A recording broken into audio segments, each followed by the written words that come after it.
I want to go to Transylvania and hunt for Dracula. So hi everybody, welcome back to the Bitcoin Daytrader channel. And today I'm gonna talk to Andrei Polgar. Does that sound like a vampire name to you? I don't know if I pronounce his name right, but I'm trying the best that I can. He has written a book. The book is called The Age of Anomaly. He talks in the book about bubbles, about preparation for certain situations, and we're gonna have an interview with him today. But he's from the 1 Minute Economics YouTube channel. I hope you guys are going to enjoy this video. Interviewing time! I did read a big part of your book. I started reading the book like, I don't know if I'm gonna be able to do this. But before I knew it, I was at like page number 40 of your book. This is a huge book. Until next Sunday, the 12th of August, it's gonna cost just 99 cents. When reading this book, it doesn't seem like we have this arrogant economist who talks down on you from the ivory tower. It's kind of like this conversation. It's just like having a friend who gives you these tips, a friend who just so happens to be good at economics. I have a contest going on next week. I got some sponsors on board. I'm going to have a Bitcoin as the #1 prize, and then just tons of smaller prizes. It was an interesting book, I must say. I was very skeptical at the beginning. I know, and that's a common theme I get, because, you know, there are so many people who continuously made these doom and gloom predictions. Oh my god, the world's gonna... Yeah. That discredits the idea of financial preparedness. Yeah, but I'm not making predictions. The average person, and even people who are tech savvy like you do tend to raise an eyebrow whenever someone talks about the next financial crisis. I am blessed that I live in the Netherlands. And so I really enjoyed the chapter about the tulips. It is obviously my home country, the cities that you've called in your story. I've been to those cities like, I think 2 weeks ago. You were talking about... If I ever come over there, I do want to see Leiden. It would be pretty cool to kind of go there and have this context. Well, I've been to Alkmaar and Haarlem. Those two cities are pretty close to each other, and I'm quite familiar with those. It's really crazy, you know, like you have the tulip mania of 1636 to 37 when it peaked, and then you have my most recent case study, which was the short domain mania of 2015 to 2016. Yeah, I read that too. There are so many parallels between those completely different events that it's just funny. It's not that history repeats itself necessarily, but it rhymes, and many of the same things, even if not exactly in the same way, but close enough. What might be interesting for my audience as well is that those stories, they look a lot like how Bitcoin was reacting in the last year, in 2017. You had all those people entering that had no idea what they were exactly doing. It reminded me of that rage that was back in the days with the tulips. Actually,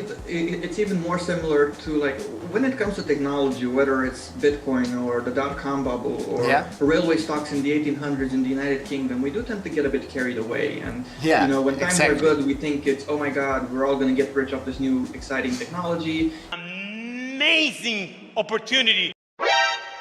And then when panic sets in, of course with Bitcoin you have these really aggressive boom and bust cycles, but it just comes with the territory base. It's interesting for people that are not knowledgeable about economy at all. It's more for... It depends, because even if you're really knowledgeable in economics, like I have my content about crypto, my content about the short domain mania, like even if you're a researcher in economics yourself, even those people have probably never heard about the short domain mania of 2015 to 2016 before. I'm pretty sure I'm the only guy who even studied it. That was new for me too. The domain names in begin 2000s, I knew about that, but not about in 2015 and 2016. It's crazy, you know, how you had these domains that went from being $8 in 2009, 2010. At the end of 2015, early 2016, they were over $2,000 each. I never expected that to happen, because I thought that this domain name battle, the domain war would stop, but it's still on. Oh yeah, the rules of the game have changed. You know, the low-hanging fruit compared to people who bought them in the 90s or early 2000s, that's gone, of course. The same principle will be valid when it comes to crypto. I mean, it would be great to have a time machine and travel back in 2009 when there was this guy who sold a pizza for 10,000 bitcoins, or the other guy who offered 10,000 bitcoins for $50 on Bitcoin Talk, but nobody wanted to take it. You are into crypto. I think you mentioned it a couple of times. There is a section about crypto. I consider them the only life jacket asset that I recommend among the new assets. And yeah, I'm out there. Like, I have accounts at 17 exchanges, and some of them in South Korea. I've made quite a bit of money doing arbitrage, because in South Korea, once had when Bitcoin was at 20K elsewhere, it was 26K in South Korea. But as a foreigner, you cannot take fiat out. So essentially, unfortunately, I didn't sell all my Bitcoin at the highs, but I did sell all of my Bitcoin that I had in South Korea. So I sold them for essentially $26,000. Nice. And when the price crashed in February and hit those panic lows, the premium disappeared. So it was no longer expensive to buy it on South Korea. So essentially, I was able to get a ton of money on exchanges in South Korea and then buy back in at a little over 6,000. Essentially, that increased my Bitcoin greatly. I withdrew it to my other wallets, and it was great. So yeah, I love even trading crypto. I love hodling crypto, of course. I try to speak kind of from a position of authenticity, of experience. Another part that I did enjoy was when you were summing up comparisons between history. So you said, for instance, I just scrolling through your book right now, it was number 1, ignorance, number 2, in-depthness. It's crazy how these things repeat themselves. Like, for example, again, the tulip mania. You had people among the first tradesmen who bought tulips and got rich were weavers, because they had these looms that there were expensive equipment. They used it as collateral to get loans to buy tulip bulbs. Here we are many hundreds of years later with the short domain mania, and I remember a broker from China, because so much interest was in China, talking to me and saying, oh my god, you have to see how much money people are making in China. They're getting high interest loans in China to invest in these domains, and look at how much money they're making. And I was like, okay, great, but what happens if prices go down? Yeah. Me to look like I'm the first person in the world who even told him about that possibility. So it's crazy how even so many hundreds of years apart, it's still so easy to draw these parallels and see these common mistakes that people. And that's what I really enjoyed about your book.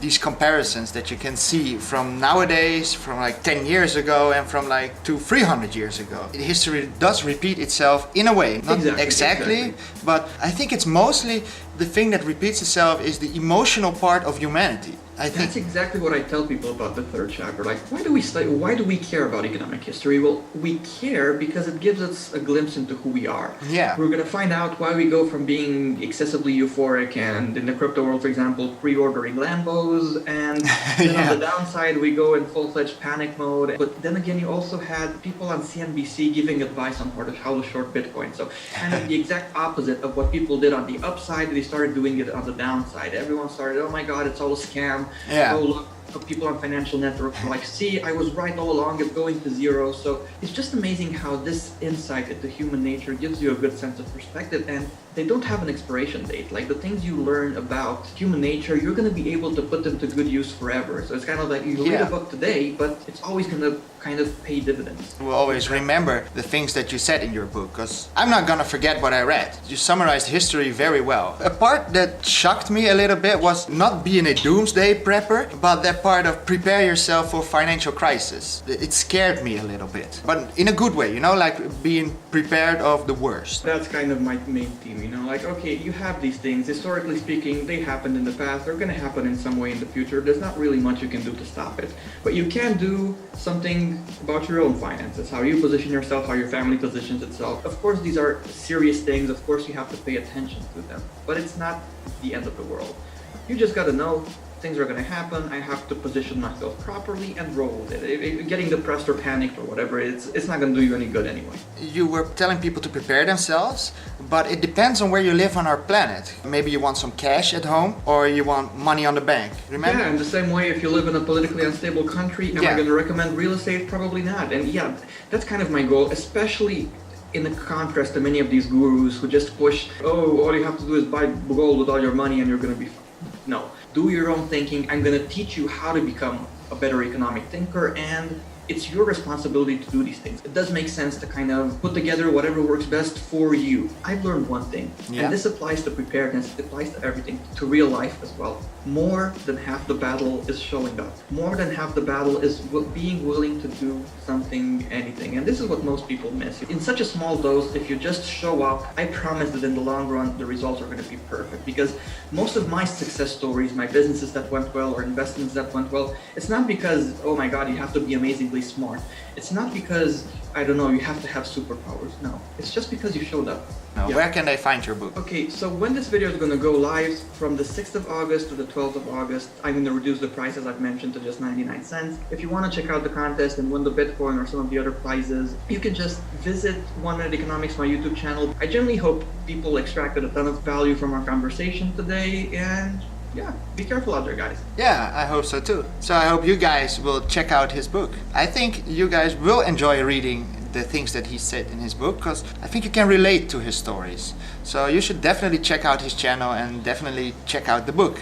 I want to thank you for this Thank interview. you very much for having me. Thank you guys for listening. I genuinely hope you're going to put our tips that I shared today to good use and that you enjoyed the video. Hey, if you're ever in Romania, we're not that far away. Holler at me. I live in Transylvania, so if you ever feel like... Isn't that the city where Dracula used to live? Yeah, not the city. Like in Romania, we have 3 regions, and Transylvania is kind of the region that's closer to Hungary, for example. And yeah, it's always a conversation starter when I tell people I live in Transylvania. So if you ever feel like, you know, vampire hunting, come on over and give me a call. Awesome, man. I'm gonna do that. I'm gonna go vampire hunting. We can do that together and make a vlog about it. Oh yeah, we're gonna put it live on YouTube. It's gonna blow up. Well, thanks, man. It was a pleasure. Same here, same here. Take care and keep in touch. That was a fun interview. I did enjoy that. I hope you guys did enjoy it. And you should definitely check out his channel, man. Because it got some interesting stuff, especially about economics, a little bit about crypto, not too much. Woo! Woo! We did an interview. I read parts of the book. Nerd. I didn't read it entirely, but maybe you should. Are you calling me a nerd? Well, I said nerd at first, and then you said I didn't read it all, so I said fake nerd. Fake nerd! See you guys next time. If you did enjoy this video, let me know it by giving it a thumbs up. And if you're new to my channel, it would be awesome if you would subscribe to my channel just to let me know that you enjoy these kind of videos. Woo! Woo! Yeah, I don't know what I'm doing.